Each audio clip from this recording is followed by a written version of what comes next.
黑钻奶茶作为不一样的奶茶，也是现在奶茶店的新品，被很多消费者喜欢。那么家庭版的黑钻奶茶怎么做呢？咱们先来做黑钻部分，锅中倒入60克红糖、40克白凉粉、600毫升清水，先将它搅拌均匀。大火将红糖融化并煮开后关火，撇去表面的浮沫。倒入容器中，放一旁晾凉定型。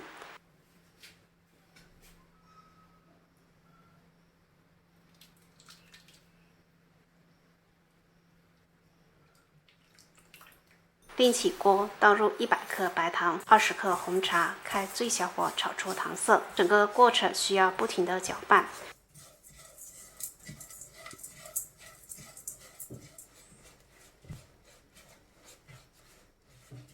直至白糖完全融化并成这种焦糖色时，倒入300毫升开水、500毫升纯牛奶，先搅匀，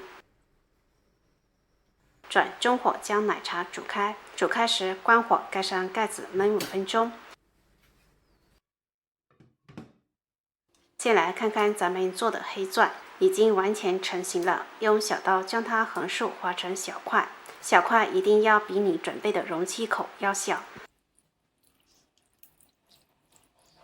将黑钻装入600毫升玻璃瓶中，2个瓶子我各装了半瓶，还剩一些装在杯子中。凉透的奶茶将茶叶渣过滤出来。